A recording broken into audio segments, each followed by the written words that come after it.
Have you ever walked into a room, stared blankly, and forgotten why you were there?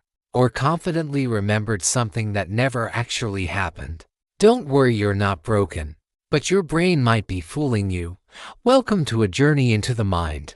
This isn't just about tricks or illusions, it's about how your brain, the very thing you rely on to navigate the world, might be misleading you in ways you've never imagined. Today, we're diving into the fascinating science of perception, attention, and memory. We'll explore how your brain fills in gaps, filters out critical information, and fabricates reality, all while convincing you it's being perfectly objective. Because when it comes to your senses, your memories, and even your beliefs, one unsettling truth remains: your brain can't always be trusted. Our brains are remarkable pattern-detecting machines, so remarkable, in fact, that they sometimes find meaning where none exists. Faced with randomness, the mind's first instinct is to organize it, to connect dots and draw conclusions, even when those dots are part of pure noise. This tendency has deep evolutionary roots. Seeing a predator in the shadows, even when it wasn't there, was far less dangerous than failing to notice a real one. Yet this instinct to impose order comes with a cost. We are notoriously bad at grasping randomness itself. When something appears too coincidental or too neatly aligned, we assume purpose, cause, or intention. What we rarely do is pause to calculate the odds that such a pattern could have occurred by chance. The human brain doesn't intuitively compute probabilities, it tells stories instead. And once we have a story, we cling to it. Rather than testing our assumptions against all available evidence, we unconsciously favor information that supports what we already believe, while dismissing or ignoring what contradicts it. Psychologists call this the confirmation bias, and it's one of the most pervasive distortions in human thinking. It's the bias that convinces gamblers they're due for a win, that persuades conspiracy theorists to interpret coincidence as proof, and that leads us all to believe we're more objective than we really are. The myth that we weigh evidence equally and form conclusions only after careful evaluation collapses under the weight of this truth. We rarely seek truth itself. We seek reinforcement, comfort, and coherence. In essence, your brain isn't a scientist gathering neutral data, it's a storyteller searching for meaning. Even if it has to invent it, our brains are finely tuned to notice when things repeat, when patterns emerge, or when something feels just a little too coincidental. Spotting repetition and alignment in the world around us is one of our cognitive strengths. But when it comes to judging whether those coincidences actually mean something, when it comes to understanding the likelihood of events in a world that is largely chaotic, we often fall short. We struggle with what statisticians call base rates, the background probability that something will occur purely by chance. Instead of using data or probability to inform our interpretation of an event, we instinctively jump to meaning. If we think of a friend and they happen to call at that exact moment, it feels like fate or telepathy. Rarely do we stop and consider how often we don't think of someone right before they call, or how many times we have similar thoughts that go unnoticed because nothing interesting follows them. This failure to factor in the base rate leads us to see significance where there is none. It's part of the same mental shortcut that makes lottery winners believe they're destined, or that makes the people meeting twice in a big city feel like a cosmic sign. In truth, many events that feel extraordinary are statistically inevitable given enough time and people. Our brains are not built to calculate odds in a detached, rational way. They're built to find meaning and stories in the noise. And in doing so, they often distort reality, reinforcing the idea that things must be connected, even when the math says otherwise. If we were truly rational beings, carefully updating our beliefs in the face of new evidence, we would instinctively apply the principles of Bayes' theorem, a foundational concept in probability theory proposed by Reverend Thomas Bayes in the 18th century. Bayes' insight was deceptively simple but deeply powerful: to determine the true likelihood of something being correct, you can't just consider the new evidence in isolation, you also have to account for what's already statistically likely to be true in general.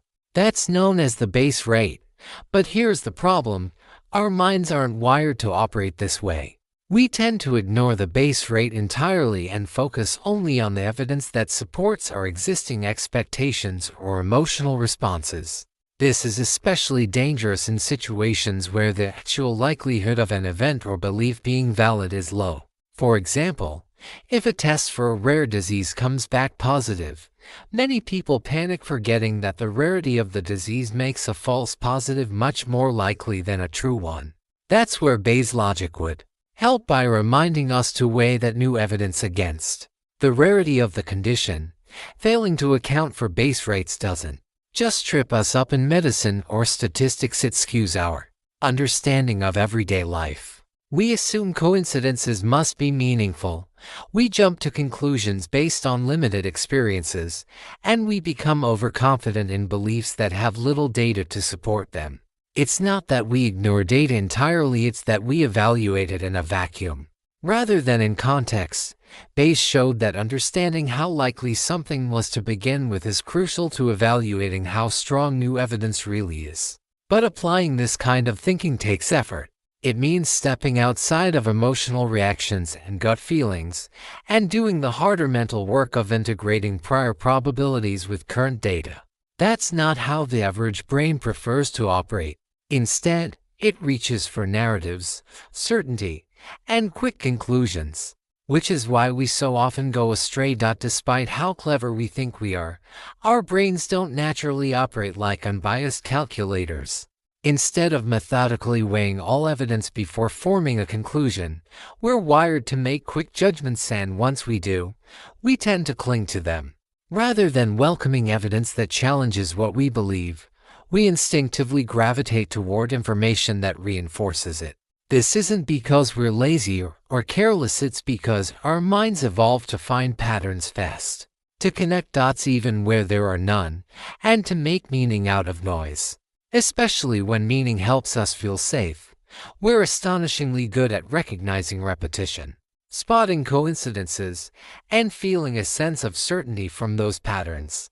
But where we stumble is in understanding how likely those patterns really are. Our minds weren't built to calculate probabilities or account for randomness. We rarely stop to consider base rates, the actual likelihood of something happening by chance. Instead, we treat every striking alignment of events as if it's significant, personal, or even fated. It feels true, so we accept it. This is the heart of confirmation bias, our tendency to seek, notice, and remember information that confirms our existing beliefs, while ignoring, downplaying, or even forgetting what contradicts them. We assume we're reasoning objectively, when really, we're protecting a worldview we've already built. It's not just a thinking flaw, it's a feature of how we navigate a complex world. The irony: the smarter we are, the better we become at justifying our beliefs, not questioning them. And so, while logic tells us to revise our theories when new evidence comes in, our brains often do the opposite. They double down, not because they're broken but because they're designed to make meaning first and ask questions later. It's not surprising that people are selective about the kinds of evidence they allow themselves to see, especially when the belief in question feels precious or sacred. When a conviction becomes intertwined with identity or hope, the mind begins to act less like a scientist and more like a guardian. It filters the incoming information, admitting what strengthens the cherished belief and quietly dismissing what threatens it. Take, for example, those who deeply wish to believe in a higher power. When something extraordinary happens in unlikely recovery, a coincidence that feels too perfect to be chance, they may interpret it as proof of divine intervention. In such moments, they might feel an emotional pull not to examine alternative explanations, even if those explanations are simpler or more probable. The desire to preserve meaning outweighs the need for statistical truth. In this way, belief becomes less about evidence and more about emotional coherence. The mind seeks not accuracy, but alignment with what feels right, comforting, or purposeful. To question the miracle might feel like questioning hope itself, and so the evidence we choose to see often says more about our needs than about the nature of reality. Our brains are meaning-making machines. They have evolved not merely to observe the world, but to weave it into stories that feel coherent and safe. Faced with uncertainty, we instinctively reach for patterns, threads of familiarity that allow us to believe that life follows a reason, that events unfold with purpose. We search for evidence that confirms what we already believe, gathering fragments of experience that fit neatly into our chosen worldview. In doing so, we transform chaos into narrative, randomness into design. This storytelling impulse is not a flaw, it is a survival mechanism. For the thought that the universe might be indifferent, that existence might lack inherent order, is almost unbearable.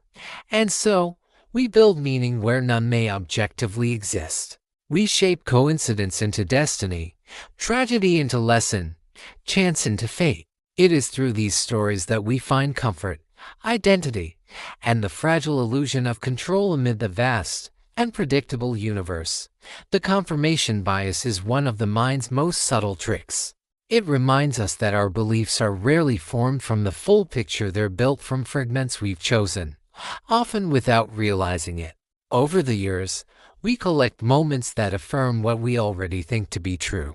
Each confirming piece of evidence glows a little brighter in our memory, while the facts that challenge it quietly fade into the background. This selective attention shapes entire worldviews. It's why our opinions can feel so certain, because they rest upon years, even decades, of reinforced evidence. We mistake familiarity for truth. You might notice it when you learn something new or become fascinated by a topic suddenly.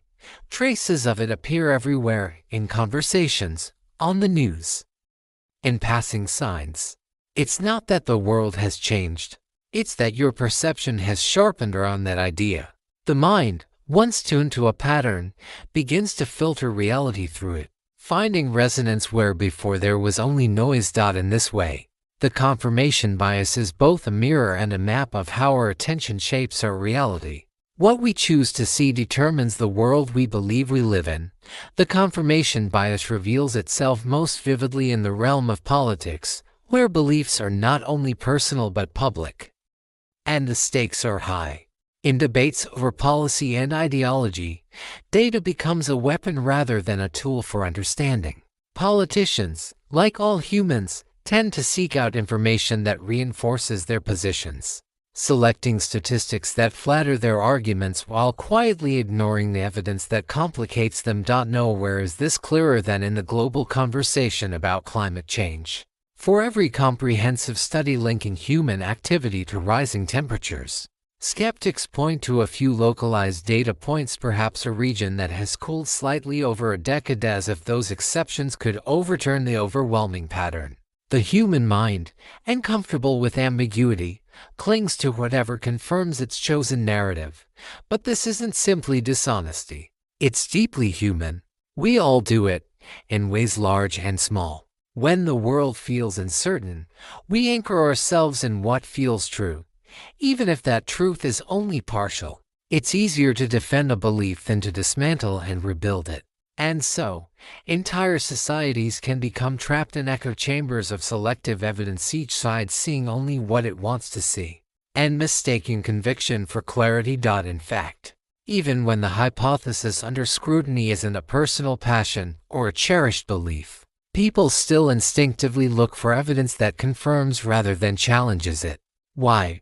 Because certainty feels safe. Doubt requires energy. The human mind, ever economical, prefers coherence over contradiction.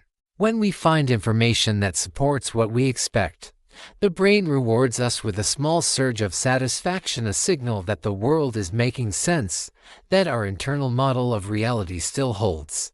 In contrast, disconfirming evidence creates tension, a subtle discomfort that forces us to question our assumptions and, by extension, ourselves. We are creatures built for pattern recognition, not for dissonance. To seek evidence that disproves our own ideas is to invite chaos into a carefully ordered mental world. It demands humility, curiosity, and a willingness to be wrong, all qualities that run against the grain of our psychological wiring.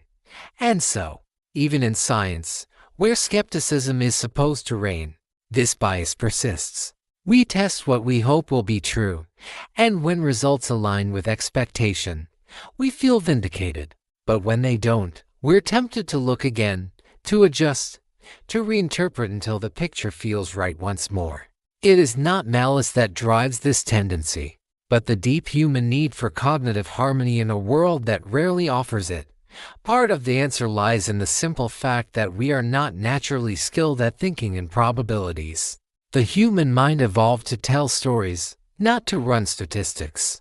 We intuit cause and effect where none may exist, because our brains crave patterns more than precision.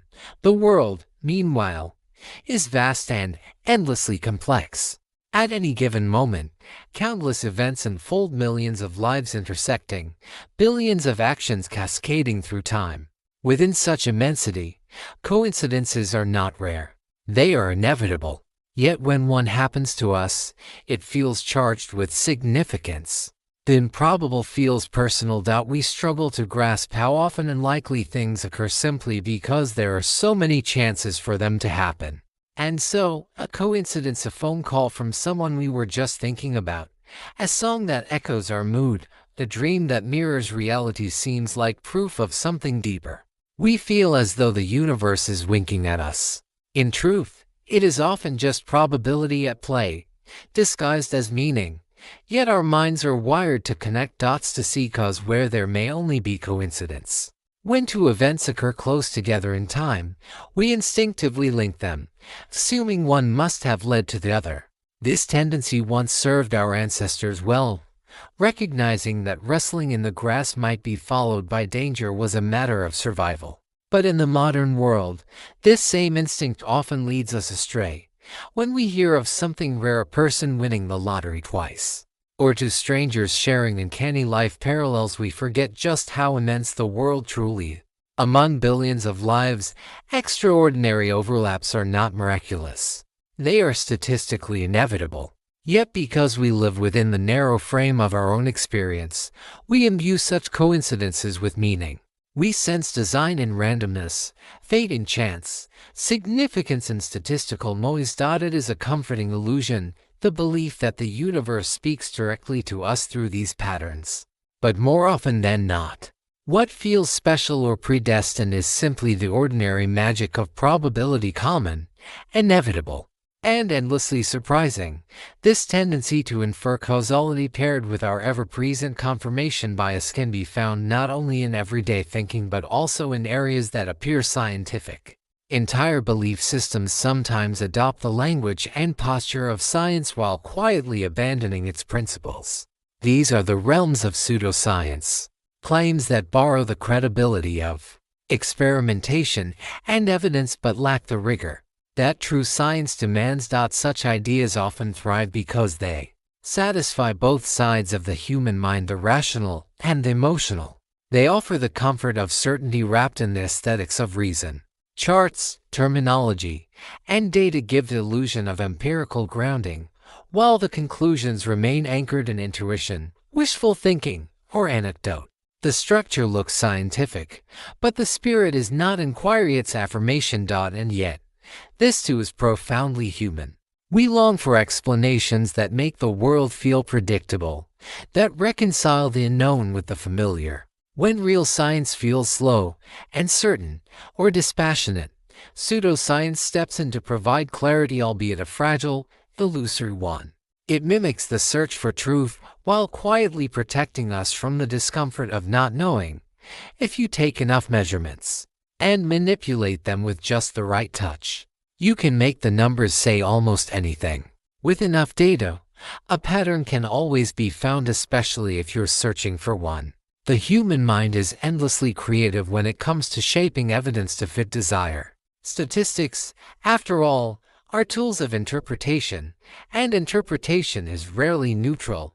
Numbers feel objective, unassailable, cold, hard truth. But beneath that surface lies a pliable language. With the right framing, a curve can become a trend, an exception can masquerade as proof, and noise can be mistaken for signal. The possibilities for bending data to our will are nearly infinite. It's not always deception. Often it's simply the quiet influence of expectation. We see what we hope to see, and the numbers oblige. In the end, even mathematics, the purest expression of reason, can be pulled into the orbit of human belief. This challenge extends even into the field of neuroscience. It's particularly visible in neuroimaging, where vast amounts of data and complex statistical methods meet the limits of human interpretation. The premise behind many brain studies is deceptively simple. Different regions of the brain are responsible for different functions.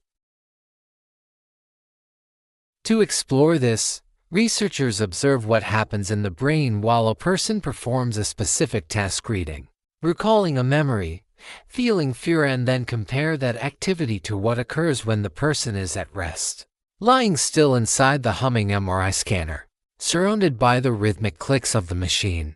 The goal is to isolate which areas light up during that targeted function, revealing the neural circuits most involved in it. In theory, this method should bring us closer to mapping the architecture of the mind. But in practice, the interpretation of these patterns depends heavily on statistics, assumptions, and the choices researchers make along the way: how they define activity, how they process the images, and how they decide what counts as meaningful. With enough flexibility, the data can seem to confirm almost any hypothesis, and that's where the bias quietly slips in. The truth is, you're using nearly your entire brain most of the time. Even simple tasks draw upon an intricate network of interconnected regions.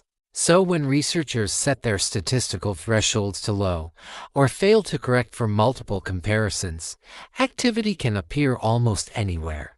Under such conditions, it's remarkably easy to find what you're looking for.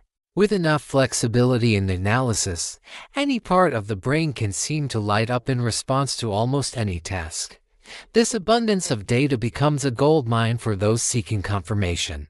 If you already believe a certain region governs empathy, creativity, or morality, you can almost certainly find a cluster of activation to support that belief. But that's not how science is meant to work. The scientific method demands that we challenge our assumptions, not simply decorate them with data. And yet, even neuroscientists, people who study the very mechanisms of bias within the brain, are not immune to it. The confirmation bias is subtle, pervasive, and deeply human.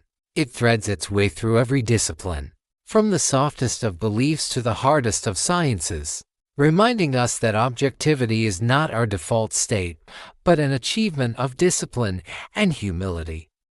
Is confirmation bias merely a flaw in our cognition, an evolutionary mistake we'd be better off with, though? Not at all. It's not a bug in the system. It's a feature of how our minds make sense of the world. The same pattern detection machinery that leads us astray in logic and reasoning is also what allows us to experience wonder, recognition, and beauty. This impulse to seek and confirm patterns is the foundation of art, of storytelling, of meaning itself. It's what lets us find coherence in chaos, rhythm in noise. Take music, for instance. Across every culture and genre, repetition is its beating heart. Melodies return, motifs echo, harmonies resolve in expected ways, and our brains find deep satisfaction in that familiarity. In fact, music contains far more repetition than ordinary speech, and that's precisely why it captivates us. We anticipate what's coming next, and when the sound fulfills that prediction or slightly subverts it, we feel delight. So while confirmation bias can distort truth in science or politics, it also gives rise to the profound emotional experiences that define us as human. The same mechanism that convinces us of falsehoods is the one that lets us weep at a symphony or lose ourselves in a song. It is the shadow and the light of the same cognitive design. Our brains have evolved to be exquisitely efficient pattern detectors. In a world once filled with hidden threats and fleeting opportunities, the ability to notice connections, even imaginary ones, was a matter of survival. It was far safer to mistake the rustle of leaves for a lurking predator than to overlook the shadow of a real leopard. The cost of a false alarm was small. The cost of missing the truth could be fatal. This ancient bias still shapes how we perceive the world today. We search for meaning in every flicker, curve, and coincidence. It's why we see faces in clouds, figures in the grain of wood, or divine symbols in the random scattering of stars.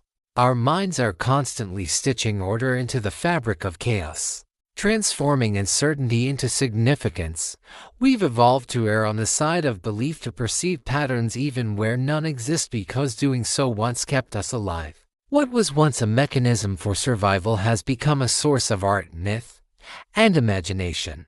The same instinct that made our ancestors cautious now makes us creative. It is the mind's way of saying the world must mean something, and we enjoy finding these patterns. It's not just a habit of the mind, it's a source of pleasure. There's something deeply satisfying about recognizing order amid uncertainty, as though the universe has briefly revealed one of its secrets. Solving a puzzle, detecting a rhythm, or spotting a hidden connection gives us a momentary sense of mastery over the unknown. Neuroscience confirms what we intuitively feel when we recognize a new pattern. The brain rewards us. A small surge of dopamine, our internal signal of pleasure and motivation, flows through the system. It's the same neurotransmitter that fuels curiosity, learning, and even addiction.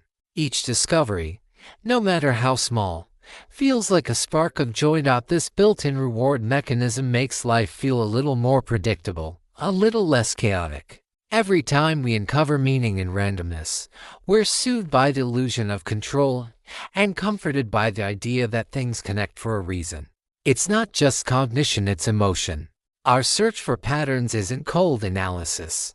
It's a dance between logic and longing, between understanding and the human need to feel that the world makes sense. Our brains are wired to look for patterns, and this search for meaning, for connection, for coherence is both automatic and deeply rewarding.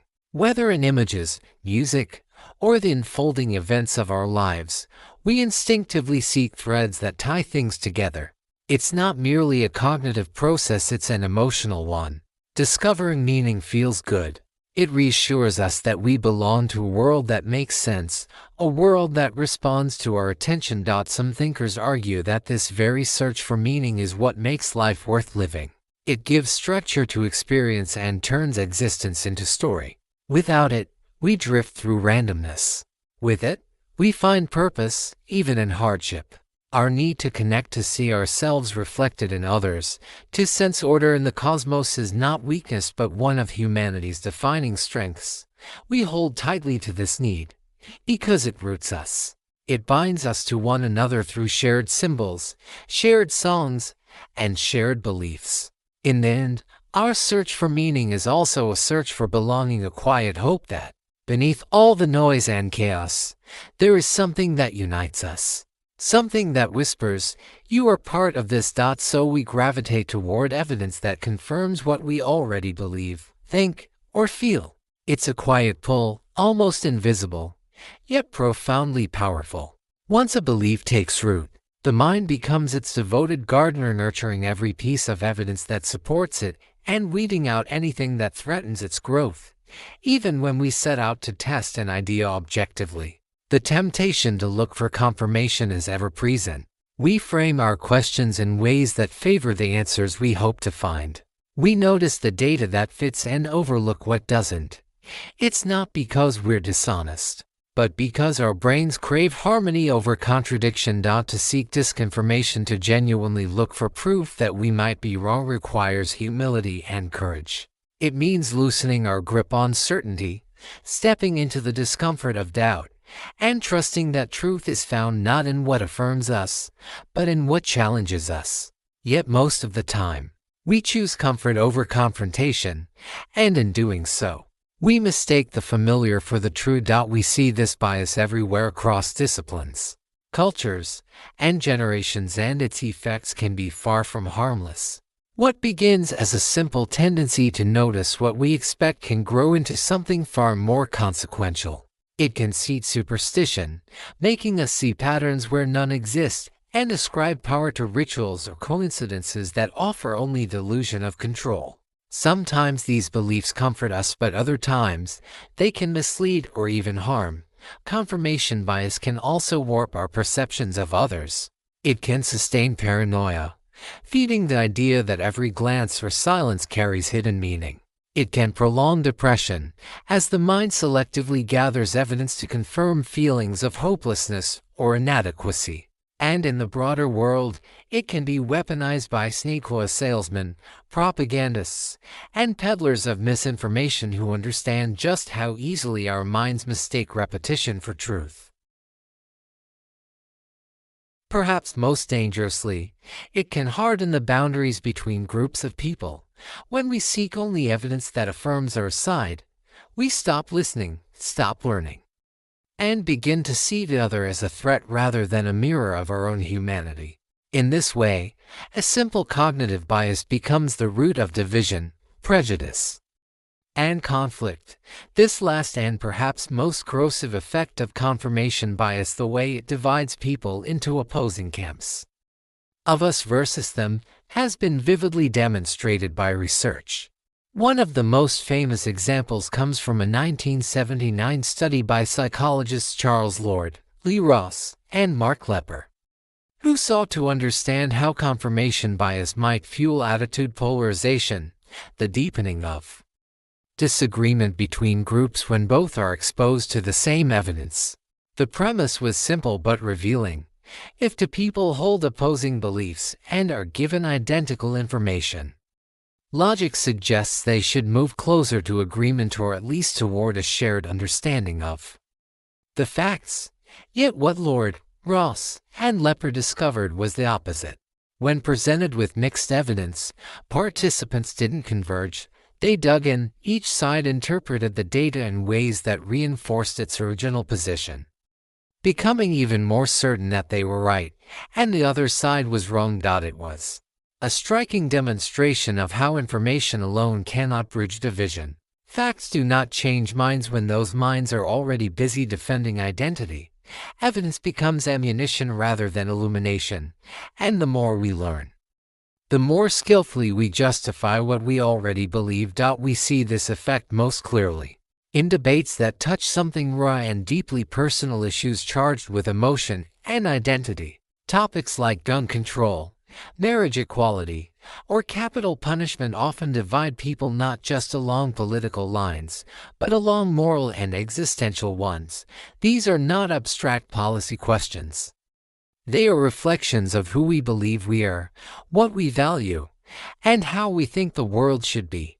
Because these beliefs are intertwined with emotion, new evidence rarely changes minds. Instead, it passes through the filter of identity. We accept information that aligns with our values and dismiss that challenges them, facts that contradict our worldview can feel like personal attacks, while those that affirm it feel like validation. The debate, then, stops being about truth and becomes about belonging, about defending one's tribe. And so, the more passionate the issue, the stronger the walls become. People don't just disagree. They inhabit different realities, each reinforced by its own selective evidence and emotional logic. In such spaces, even the pursuit of truth can feel like an act of defection. True to the logic of confirmation bias, Lord, Ross, and Lepper discovered a striking pattern in their 1979 study. Participants who were presented with research on capital punishment didn't weigh all the evidence equally. Instead, they judged the studies that supported their pre-existing views as more convincing, more rigorous, and more scientifically sound than those that challenged their stance. If a person already believed in the deterrent effect of the death penalty, they found the pro-capital punishment data credible. Those who opposed it, however, viewed the same evidence as flawed, biased, or methodologically weak, and found greater merit in the studies arguing the opposite. In essence, the same information deepened disagreement rather than resolving it. Each side walked away more confident in its original position. The experiment revealed an unsettling truth. We don't merely interpret evidence through our beliefs, we bend it. The human mind is not a neutral observer but an advocate, constantly defending the narrative it has already chosen to believe. Participants didn't just find the studies that supported their views more persuasive, they also believed those studies were better science. They rated the methods as more rigorous, the data as more reliable, and the conclusions as more reasonable. Conversely, the studies that contradicted their beliefs seemed riddled with flaws, poor design, and weak logic. In short, the good science was whatever aligned with what they already thought. By the end of the experiment, something remarkable had happened. Instead of moderating their opinions after being exposed to balanced evidence, participants became even more entrenched in their original positions. The very attempt to present both sides had backfired, widening the divide it was meant to bridge. This finding captured something profoundly human. When our identity or values are at stake, evidence doesn't simply inform us, it transforms into armor. We defend our worldview not with open curiosity, but with selective reasoning dressed as objectivity. The mind, rather than seeking truth, seeks coherence, and in doing so, it often mistakes conviction for clarity. But is the confirmation bias always a flaw? Not entirely. Like many quirks of the human mind, it has its benefits, subtle, often invisible, yet deeply woven into the fabric of our social lives. The answer lies in the role that beliefs play in human connection. Shared beliefs are not just ideas, they are bonds. They bring people together, creating a sense of belonging and trust. In this way, confirmation bias acts as a kind of social glue. When we align our perceptions with those of our community, we strengthen our ties to it. Agreement fosters cooperation, solidarity, and collective purpose. Societies, families, even small groups depend on a certain level of shared conviction to function smoothly.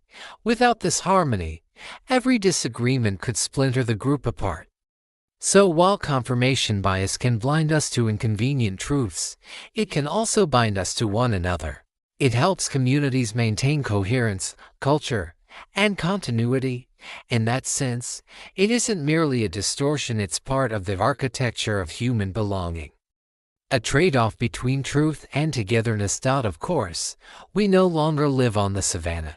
The dangers we face today are rarely predators in the tall grass but ideas in the vast networks of our digital and social worlds. As society has evolved, the very mechanisms that once kept us alive have begun to create new forms of division. The beliefs that once united small groups around a campfire now have the power to separate entire nations, echoing across continents and algorithms alike. Our brains were never designed to test hypotheses or evaluate peer-reviewed evidence.